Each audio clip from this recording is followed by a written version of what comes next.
नमस्कार विद्यार्थियों, स्वागत है आपका ज्ञान सागर संस्थान के ऑनलाइन प्लेटफॉर्म पर। मैं सत्यार्थ सर आप सभी का स्वागत करता हूं हमारी इकोनॉमिक्स की क्लासेस में।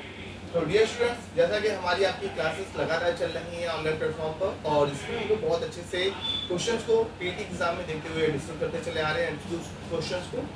तो इसी श्रृंखला में आज हमारी इकोनॉमिक्स की जो भी क्लास है उसको हम लोग देखने वाले हैं काफी क्लास को। तो बहुत अच्छी क्लास होने वाली है और जैसा कि इसके पहले की आपकी जो योजना आयोग की क्लास थी उसको आप लोगों को जैसा कि आपको सपोर्ट मिला उसके लिए बहुत बहुत सबको धन्यवाद है। आप सबको बहुत ही ज़्यादा धन्यवाद ऐसे ही सपोर्ट देने के लिए। और अभी भी मैं आपसे उम्मीद ऐसी करूँगा कि आपकी जो आगे की क्लासेस रहेंगी, हमारी जो पूरी संस्थान की टीम का प्रयास है वो आपको पसंद आएगा और उसमें आपका सहयोग बना रहेगा। चलिए चालू करते हैं बिना किसी देरी की क्लास को। आइए देखते हैं। यहाँ पे देखिएगा, पहला क्वेश्चन है किस पंचवर्षीय योजना में भारतीय कृषि वृद्धि दर सर्वाधिक रही है। यहाँ पर आपके बात की जा रही है किसकी, एग्रीकल्चर सेक्टर की ग्रोथ की। तो सबसे ज्यादा कृषि वृद्धि दर हमारे आपकी किस सेक्टर में रही है।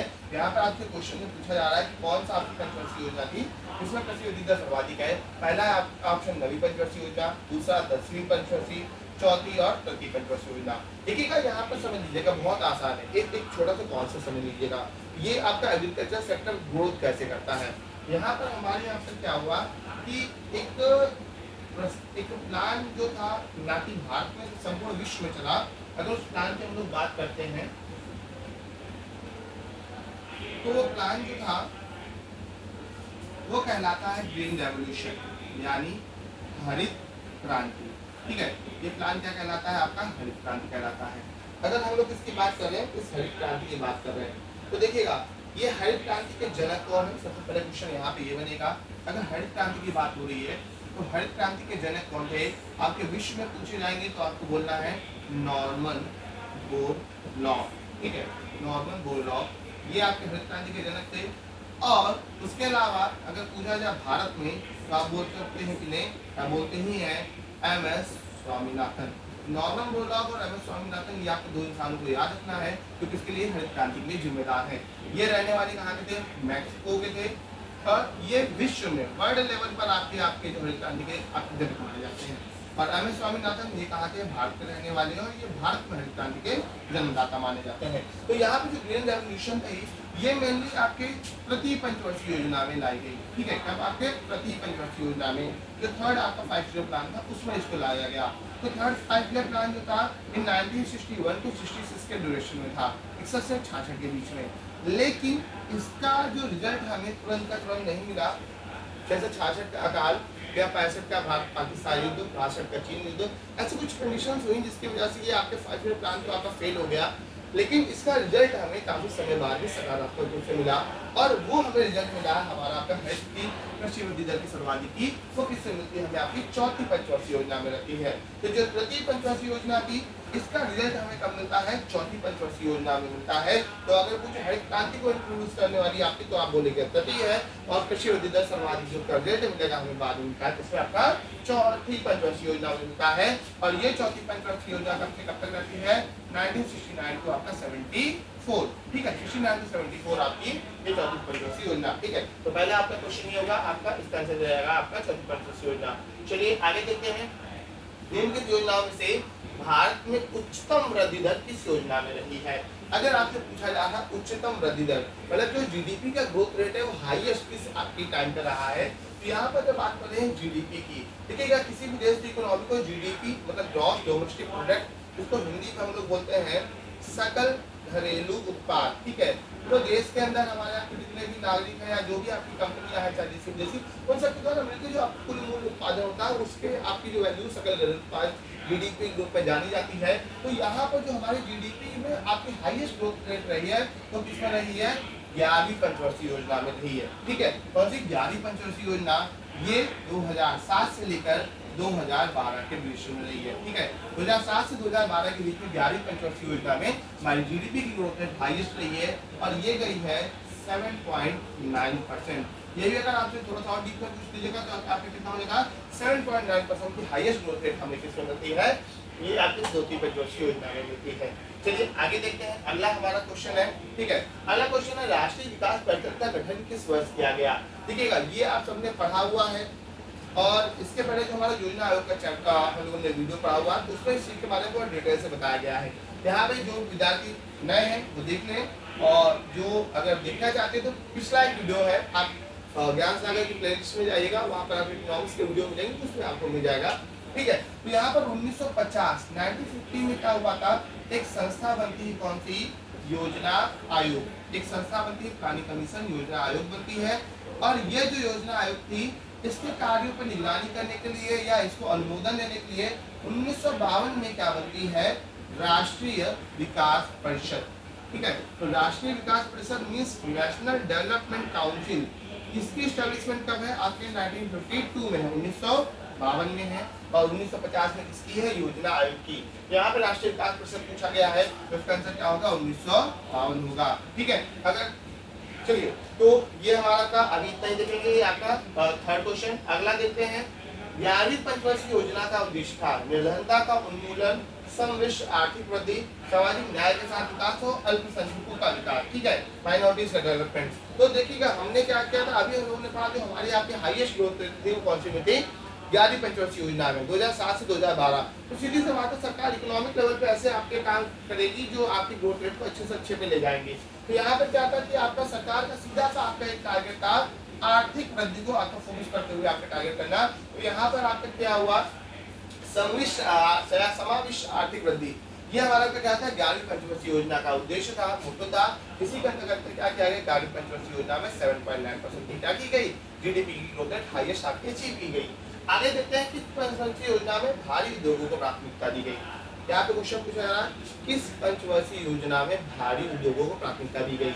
यहाँ पे जिन विद्यार्थियों ने पहले पढ़ा हुआ है या जो लोगों ने पहले कहीं और से भी पढ़ा है या जो जानते हैं, मुझे कमेंट में आंसर देंगे। और जिन्होंने मेरा पहला वीडियो देखा हुआ उसमें भी सीखा है, तो कमेंट में बताइएगा मुझे जल्दी से, मैं आपकी कमेंट का वेट करता हूँ। मैं कमेंट पढ़ता जरूर हूँ आप सभी के।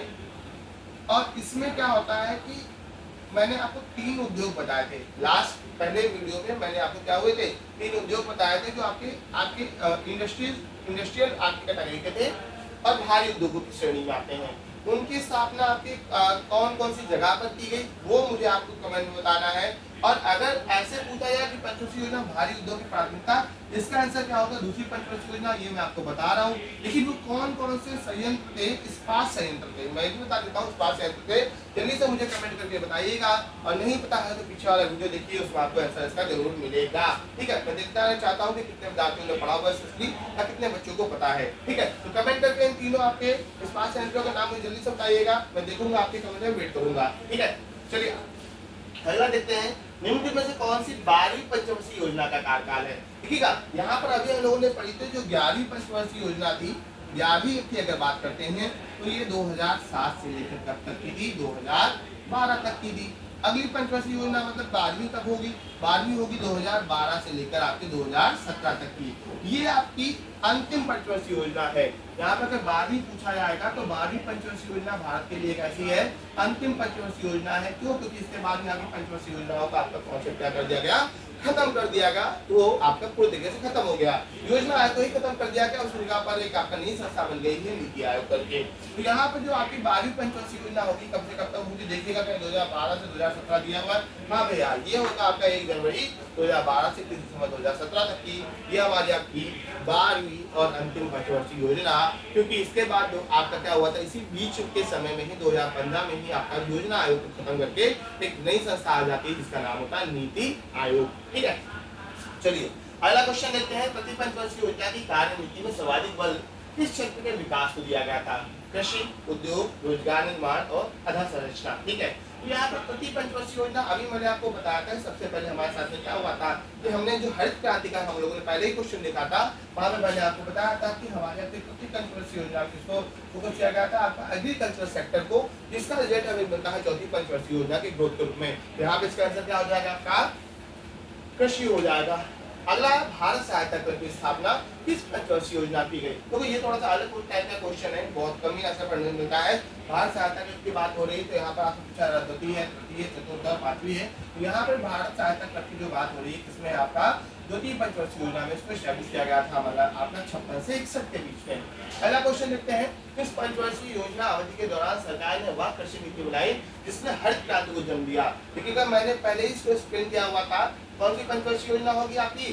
तृतीय पंचवर्षीय योजना होगी। इसमें आपका क्या किया गया, प्लान किया गया था किसको, आपका ग्रीन रेवोल्यूशन को, हरित क्रांति को, और इसका रिजल्ट मिलता है किसके, चौथी पंचवर्षीय योजना में। इस चीज को अभी हमने पहले क्वेश्चन में डिस्कस किया हुआ है। ठीक है, यहाँ पर क्या होगा आंसर आपका बी होगा इसका सही आंसर। अगला, देश के कौन से 3 वर्षों की अवधि को योजना अवकाश के रूप में जाना जाता है। यहाँ पे क्वेश्चन पूछा जा रहा है, देश में कौन से 3 वर्षों की अवधि किसके रूप में जानी जा रही है, योजना अवकाश के रूप में जानी जा रही है। अब ये बड़ा अच्छा है, इसको आप बहुत आसानी से याद कर लोगे।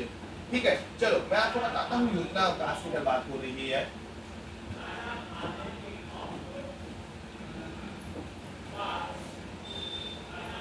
देखिए समझने वाली बात क्या है, एक्चुअल में 1951 to 56 इस समय क्या की आपकी फर्स्ट 5 ईयर प्लान आया। ठीक है, उसके बाद में 1956 to 61 ये आपका सेकेंड 5 ईयर प्लान आया। उसके बाद में क्या होता है 1961 to 66 61 से 66 इस टाइम पे क्या आया, थर्ड 5 ईयर प्लान आया, तृतीय पंचवर्षीय योजना। ये तृतीय पंचवर्षीय योजना थोड़ा सा मुश्किल हो गई भारत सरकार के लिए। योजना मुश्किल नहीं थी, इस समय की परिस्थितियां मुश्किल थी। इस तृतीय पंचवर्षीय योजना के समय ही क्या हुआ, 1962 में क्या होता है, 1962 में होता है भारत और चीन के बीच में युद्ध हो जाता है। भारत और चीन के बीच का युद्ध की अगर बात करते हैं कब का, 1962 का है। इसी का मौके का फायदा उठाना चाहता है पाकिस्तान। बोलता है हम ही चलो भारत से लड़ाई कर लेते हैं, लेकिन भारत वाले उनको कूट देंगे। आप सभी जानते हैं इतिहास इन युद्धों का। तो भारत और पाकिस्तान का युद्ध हुआ, जिसमें पाकिस्तान को हार जोड़नी पड़ी। लेकिन इसी सब के बीच में क्या हुआ, 1966 में देश में आपका अकाल की स्थिति पड़ गई, सूखा पड़ गया। तो ऐसे केस में ये लगातार आपकी जो ईयर थे इस योजना के, ये सारे के सारे क्राइसिस में चले गए। तो 5 साल के प्लान में हम लोग ने लगभग 3 साल कैसे बिता दिए, क्राइसिस बिता दिए। इस वजह से जो आपका एग्रीकल्चर आपका जो सारा प्लान था, ये जो भी योजना थी, वो पूर्णतः सफल नहीं हो पाई। तब ऐसे परिस्थितियों में सरकार ने बोला कि अब हम थोड़ा सा ब्रेक लेते हैं। 5 ईयर प्लान की जगह पर हम उस लंबे टारगेट को अचीव करने से बेटर होगा कि स्टेप बाय स्टेप चलेंगे, एक एक स्टेप करके आपकी योजनाओं को चलाएंगे। और इसी क्रम में क्या किया, सरकार ने आपका योजना अवकाश दिया। ये जो हमारा आपका योजना अवकाश था, ये इसके बाद में हमारा कब से कब होगा, 1966 से आपका इसको चालू किया जाएगा। ठीक है, 1966 से। ठीक है, 66 से रहेगा ये 67, फिर उसके बाद में 67 से रहेगा 68 और 68 से रहेगा 69। ठीक है, तो 1966 to 69 ये हमारा आपका क्या रहेगा, ये आपका योजना अवकाश का समय रहेगा। इस योजना अवकाश का ऐसा नहीं तब योजनाएं नहीं बनी है। यहाँ पर जो योजनाएं बनी थी ये कैसी थी, 1 साल के प्लान पर आधारित थी। तो ऐसे केस में क्या हुआ, अगर आप योजना अवकाश पूछेंगे जैसे ऐसा क्या हो जाएगा हमारा कभी 1966 to 69। ठीक है, ये क्लियर होगा, इस आपके पॉइंट को ध्यान रखिएगा। अच्छा क्वेश्चन है। अगला देखते हैं, प्रथम पंचवर्षीय योजना में किस क्षेत्र को प्रमुखता दी गई। देखिए देश आजाद हुआ, देश आजाद होते ही भारत के सामने बहुत सारी चुनौतियां थी। उन चुनौतियों में से एक चुनौती ये भी थी कि देश को आत्मनिर्भर बनाना, चाहे वो आपका उद्योगों के मामले में हो, चाहे वो कृषि के मामले में हो। भारत में खाद्यान्न संकट शुरुआत से ही रहा है, और ऐसे केस में क्या था कि सबका पेट भरना सरकार के लिए सबसे बड़ी चुनौती थी। इसलिए सरकार ने बोला कि हम पहले अपने एग्रीकल्चर सेक्टर को मजबूत करेंगे, और उसके बाद में क्या किया, सरकार ने कृषि क्षेत्र पर टारगेट किया। तो पहली पंचवर्षीय योजना में सरकार ने कृषि पर टारगेट किया।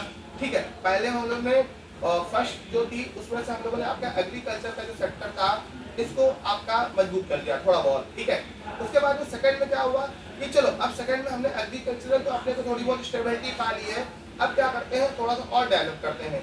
एग्रीकल्चर के साथ साथ में सरकार ने क्या किया, जो इंडस्ट्रियल सेक्टर था यानी उद्योगों का, उसको भी टारगेट कर दिया। तो सेकंड वाली जो थी किस पर थी, आपकी इंडस्ट्रियल सेक्टर पर थी। उसके बाद में थर्ड में सरकार ने फिर से आपका एग्रीकल्चर सेक्टर था, इसको आपका फिर से टारगेट किया, और इस पर हमारा आपका जो कौन सा ग्रीन रेवोल्यूशन का आपका जो आपका कॉन्सेप्ट होगा वो लागू किया गया। ठीक है, तो यहाँ पर क्या होगा आपका तृतीय पंचवर्षीय योजना तक ऐसे आपका सरकार मेनली एग्रीकल्चर पर बेस रही, मतलब उसको काम करती है, ताकि आपकी क्या हो, सरकार आपकी एग्रीकल्चर के सेक्टर में तो कम से कम क्या हो, आत्मनिर्भर हो। आगे देखिएगा, द्वितीय पंचवर्षीय योजना का प्रारूप किसने तैयार किया था? ठीक है, बहुत अच्छा क्वेश्चन। द्वितीय पंचवर्षीय योजना का प्रारूप देखिएगा, भारत में आपका स्टार्टिंग की 3 पंचवर्षीय योजनाएं तो आपको पढ़नी ही पड़ती है। अगर इन पंचवर्षीय योजनाओं की बात करते हैं तो यहाँ पर हमारे यहाँ की जो पहली पंचवर्षीय योजना थी, पहली पंचवर्षीय योजना आपकी जो थी वो हेराल्ड डॉमर मॉडल पर आधारित थी। ठीक है, प्रथम पंचवर्षीय योजना किस पर थी? आपके हेराल्ड डॉमर मॉडल पर आधारित थी। द्वितीय पंचवर्षीय योजना जो थी ये आपकी किस पर थी? ये पीसी महालनोबिस मॉडल पर आधारित थी। ठीक है, दूसरी किस पर थी? पीसी महालनोबिस पर, और जो तीसरी थी वो किस पर थी? आपकी गॉडगिल पर। ठीक है, तो गॉडगिल परियोजना पर आधारित थी आपके मॉडल पर, और थर्ड सेकंड पीसी महालनोबिस पर, पहली हेराल्ड डॉमर पर। तो यहाँ से आप मुझे जल्दी से एग्जाम में पूछा जाने वाला बहुत ज्यादा क्वेश्चन है, आज सभी पढ़ रहे हैं। पीटी में आपके टॉपिक में एक टॉपिक है भी डेज। ठीक है, जो महत्वपूर्ण दिवस होते हैं उनसे क्वेश्चन होता है। तो यहाँ पर जो पीसी महालनोबिस का बर्थडे होता है, इस दिन हम लोग राष्ट्रीय आपका सांख्यिकी दिवस मनाते हैं। नेशनल स्टैटिस्टिक्स डे आपका ये सांख्यिकी दिवस मनाते हैं।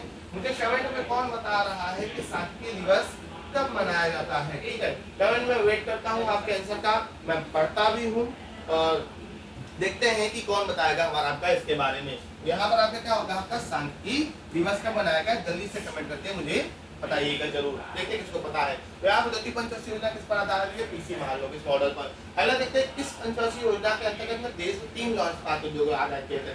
अभी देखिएगा यही चीज मैंने आपसे कमेंट में पूछा गया था, कौन कौन से वो 3 आपके लॉन्च इस्पात उद्योग थे। मैंने उनके नाम पूछे, नाम आपको कमेंट में बता लें, फिर से वो क्वेश्चन है। और यहाँ पे क्या होगा? मैंने बताया अभी यहाँ पे सेकंड हमने एग्रीकल्चर प्लस इंडस्ट्रियल सेक्टर दोनों पे फोकस किया था। तो यहाँ पे क्या होगा? आपका द्वितीय पंचवर्षीय योजना। अगला देखते हैं भारत में योजना आयोग का गठन कब किया गया था? यहाँ पे 1942, 47, 1747 ऐसे ऑप्शन तो कहीं नहीं है, जैसा कि आपके यहाँ पे टाइप है। तो इसको हम लोग थोड़ा सा इग्नोर कर लेंगे और हम लोग खुद का एक रास्ता अपना बना लेंगे। जहाँ आपको कोई रास्ता नहीं दे वहाँ अपना रास्ता खुद बना लीजिएगा। योजना आयोग का गठन अगर पूछ रहा है तो आपको आंसर क्या बोल देना है? 1950। ठीक है, योजना आयोग का गठन कब किया गया है? 1950। इसका क्या होगा? सही आपका आंसर होगा। देखो यहाँ पर क्या होगा? बहुत बेसिक चीजें हैं। 1946 1946 में एक समिति बनती है और उस समिति का नाम होता है केसी नियोगी समिति। एक समिति बनी, उसका नाम क्या था? केसी नियोगी समिति। ये जो केसी नियोगी समिति थी, इसी की रिपोर्ट के बेस पर ही 1950 में एक आयोग बनता है जिसका नाम होता है योजना आयोग होता है। इसका नाम क्या होता है? योजना आयोग होता है। और इस योजना आयोग के कार्यों की जांच के लिए 1952 में बनती है राष्ट्रीय विकास परिषद, नेशनल डेवलपमेंट काउंसिल। ठीक है, तो यहाँ पर आपके क्या हुए? 3 आपके ईयर आपको याद रखने हैं, 1946, 50 और 52। रही बात केसी नियोगी की, यह समिति थी, बहुत इंपॉर्टेंट है। मैंने जब पहले वीडियो में पूछा था तो मैंने पहले वीडियो में पूछा था कि केसी नियोगी जो थे किस लिए जाने जाते हैं। तो यहाँ पर जितने भी विद्यार्थी जो लोग ऑनलाइन देखते हैं, इतने सारे बच्चों ने देखा हुआ, केवल एक अंकुर करके भैया थे, मुझे अंकुर पूरा नाम नहीं था ना, वैसे अंकुर थे। तो उन्होंने उसका आंसर दिया, बहुत अच्छा लगा उनका प्रयास, मुझे सराहनीय है। बाकी लोग तो कमेंट करने में कंजूसी कर ही लेते हैं। यहाँ पर क्या हुआ कि जो केसी नियोगी समिति थे, ये जो केसी नियोगी जी जो थे, ये भारत के प्रथम वित्त आयोग के क्या थे? अध्यक्ष थे। यहाँ पर उनका आंसर आया, बड़ा अच्छा लगा। बाद में एक बिटिया है मंजरी करके, उसका भी आंसर आया हुआ है। ठीक है, तो यहाँ पर प्रथम वित्त आयोग के अध्यक्ष कौन है आपके? कौन? केसी नियोगी। ठीक है, ये यहाँ पर आपके 2 लोगों के ही बच्चों के आंसर आए। चलिए आगे देखते हैं।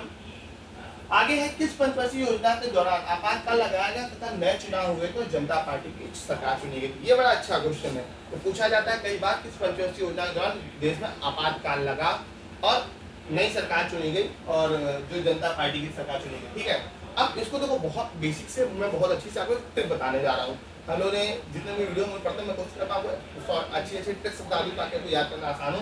चलिए यहाँ भी मैं आपको एक बहुत अच्छी से ट्रिक बता देता हूँ, इसके द्वारा क्या कर जाओगे? आप लोग सीख जाओगे, कभी नहीं भूलोगे।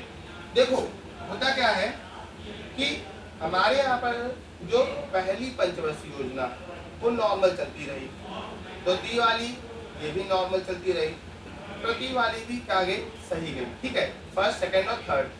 अगर इनकी मैं बात करता हूँ, मैं इसको थोड़ा सा शॉर्ट कर दूं क्योंकि जगह ज़्यादा ले रहा है।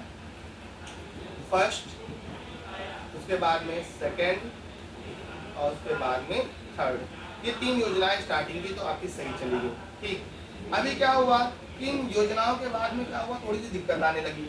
जैसे यहाँ पर हमारी आपकी कौन सी थी, ये फर्स्ट वाली आपकी 1951 से 56, सेकेंड वाली 56 से 61, थर्ड वाली 1961 से लेकर कितना 66, इतना चला। उसके बाद में क्या हुआ, देश में क्राइसिस आ गया और क्राइसिस के बाद में सरकार को लेना पड़ा यहाँ पर क्या आपका ब्रेक लेना पड़ा।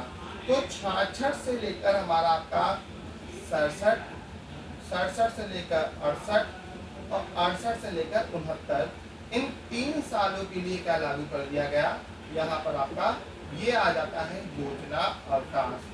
याद रखिएगा क्या है योजना अवकाश, ठीक। कब तक का आपका 3 सालों का। तो ये योजना अवकाश क्या हो गया हमारे लिए आपका इंपॉर्टेंट हो गया, क्लियर। ये हमारा आपका रहेगा 3 सालों के लिए, मतलब अब ब्रेक लिया आपने। अब क्या किया सरकार ने, फिर से आपका प्लान बनाना चालू किया। तो मतलब 69 तक कोई आपकी योजना नहीं रहती, 1 ईयर प्लान ना।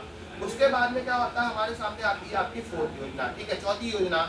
ये चौथी योजना कब से कब तक की होती है, अभी 69 to 74, 1969 को आपका 74, ऐसे ये हमारी आपकी चौथी पंचवर्षीय योजना रहेगी।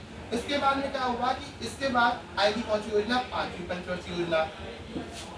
अब ये जो 5वीं पंचवर्षीय योजना थी, इसका ईयर बनेगा आपका कब से कब तक का, इसका ईयर बनता है 1974 to 1979। लेकिन इसी ड्यूरेशन में क्या हुआ कि यहाँ पर देश में आपातकाल लग गया। अगर हमसे पूछा जाए देश में आपातकाल कब लगा है, तो आपातकाल का समय जो है इमरजेंसी का, ये होता है आपका ईयर 1975 में। 1975 to 77 के ड्यूरेशन में देश में इमरजेंसी लगी रही। और ये आपातकाल लगाने वाली सरकार कौन थी, इंदिरा गांधी की कांग्रेस सरकार थी, ठीक है। तो आपातकाल देश के इतिहास में काला धब्बा माना जाता है। और इसमें आपका जो इंदिरा गांधी सरकार थी उसने 75-77 के बीच में क्या लगाया, आपातकाल लगाया।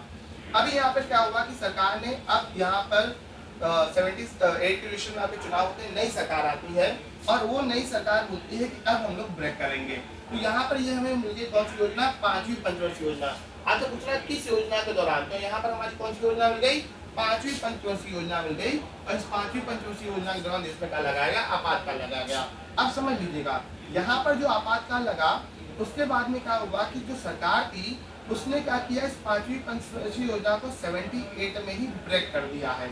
यहाँ से क्वेश्चन बनता है, तो ये जो पंचवर्षीय योजना थी इसको चलना चाहिए था 74 to 79, ये चलती है 74 to 78। एग्जाम में क्वेश्चन ये पूछा जाता है कि कौन सी पंचवर्षीय योजना 4 साल की रही, तो आपकी कौन सी रहेगी, 5वीं पंचवर्षीय योजना 4 साल की रही।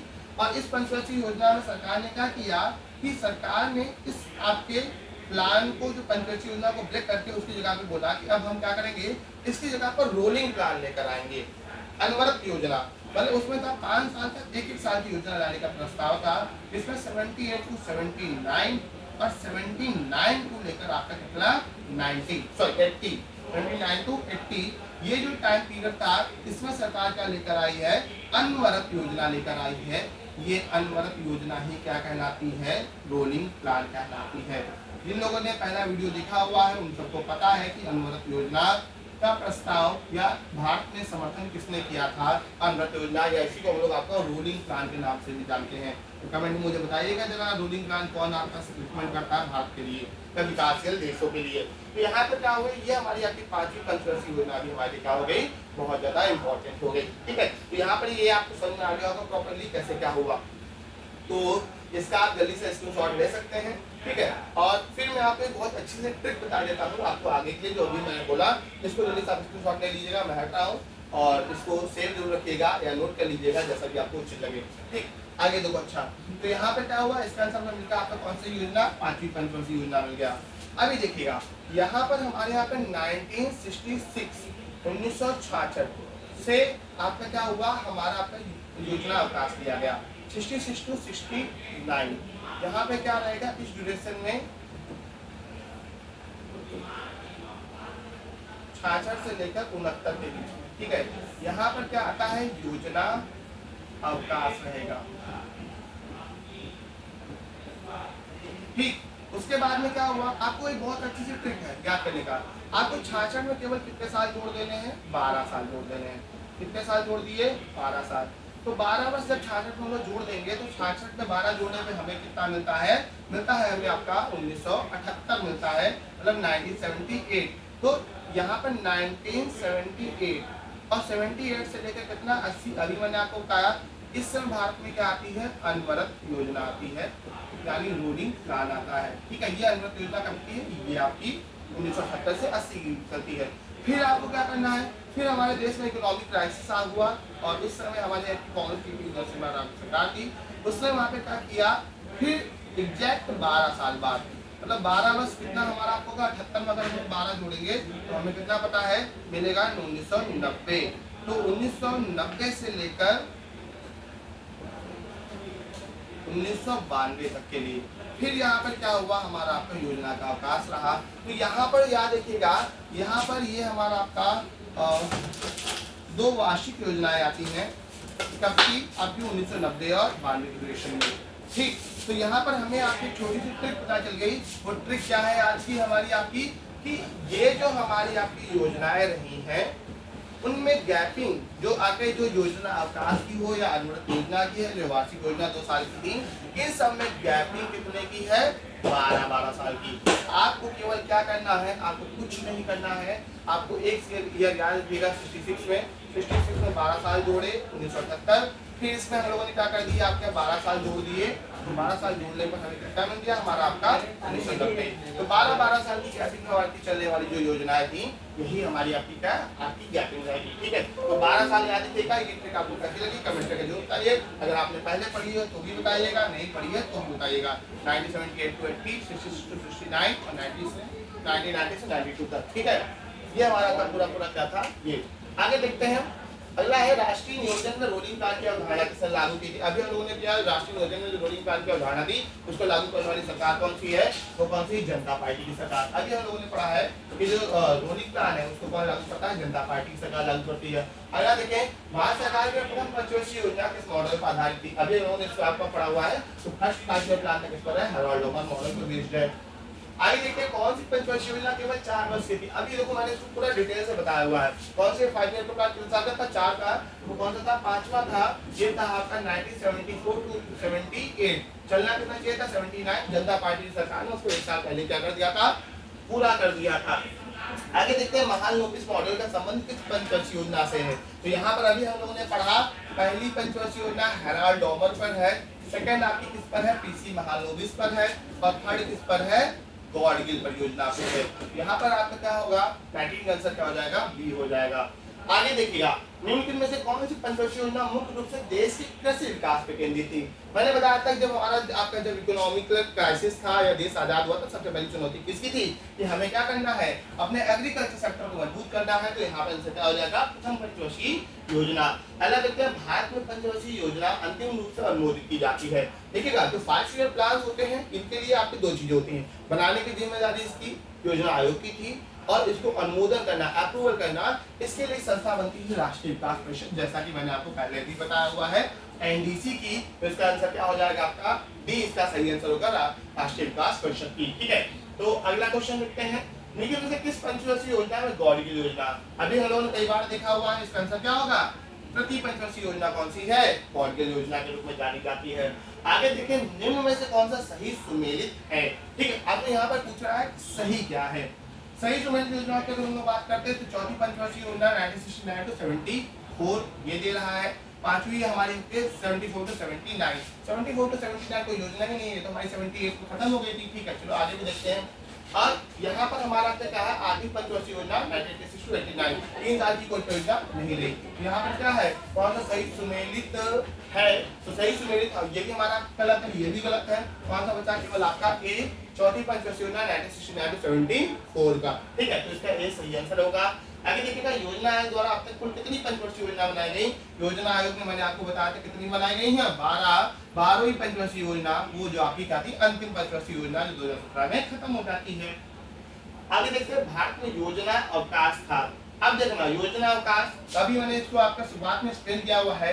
1962 का चीन भारत युद्ध के बाद नहीं था, 1966 के किसके सूखे के पश्चात। ठीक है, तो 66 में हमारा सूखा था, 62 में भारत चीन युद्ध 65 है, भारत पाकिस्तान युद्ध 66 में सूखा, और सूखे के बाद क्या आ गया था आपका, ठीक है, भारतीय योजना का, तो उसका आंसर क्या होगा, बी होगा। रोलिंग प्लान किस पंचवर्षीय योजना के बाद बनाया गया था? सीधी सी बात है, मैंने अभी आपको बताया, जनता पार्टी की सरकार क्या लेकर आती है, रोलिंग प्लान लेकर आती है। तो यहाँ पर जो रोलिंग प्लान होगा कौन सी पंचवर्षीय योजना में होगा, आपका 5वीं पंचवर्षीय योजना के बाद में बनाया गया। आगे देखिएगा, भारत में गरीबी हटाओ का नारा, ये बहुत इंपॉर्टेंट क्वेश्चन है। ये आपको मैं इसका ऐसे ये इतनी इंपॉर्टेंस दे सकता हूं क्योंकि ये कई सारे एग्जाम से पूछा गया है। भारत में गरीबी हटाओ का नारा, ये आपका 5वीं पंचवर्षीय योजना का है। इसमें इंदिरा गांधी सरकार ने आपकी गरीबी हटाओ का नारा देकर चुनाव लड़ा और बहुत ही अच्छे तरीके से वो लड़के जीती। तो यहाँ पर आपका क्या होगा, 5वीं पंचवर्षीय योजना में गरीबी हटाओ का नारा दिया गया। मोस्ट इंपॉर्टेंट क्वेश्चन है। और इनमें से किस कौन सी पंचवर्षीय योजना सही नहीं है, क्वेश्चन थोड़ा सा लैंग्वेज है, किस नहीं होगा, निम्न में से कौन सी पंचवर्षीय योजना सही नहीं है? पहले 51 से 56 है, ये सही है, ठीक है।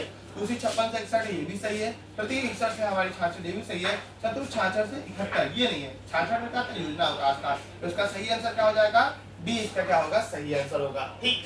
तो ये हमारे आपके क्या थे, आज योजना आयोग के सारे के सारे इंपॉर्टेंट क्वेश्चन थे। कैसे लगे कमेंट करके जरूर बताइएगा। देखिएगा, मुझे नहीं पता कि आपको लाइक करने या शेयर करने या पढ़ने में कैसी क्या दिक्कत आती है, मुझे नहीं पता, लेकिन मुझे इतना पता है कि आपके सहयोग से ही हम लोग कर सकते हैं, और इसलिए संस्थान आपसे सहयोग की उम्मीद रखता है। अगर वीडियो अगर आपको पसंद आया हो तो इसमें लाइक जरूर कीजिएगा, शेयर जरूर कीजिएगा, और ये जो ट्रिक्स मैंने बताई हैं या जो आपके टॉपिक्स थे, आप इनका स्क्रीनशॉट लेकर अपना स्टेटस भी लगा सकते हैं, वो हम लोगों के लिए सहयोग से कम नहीं है। आज के लिए इतना ही रखेंगे, बाकी हम लोग मिलते हैं क्लास में। फिर धन्यवाद।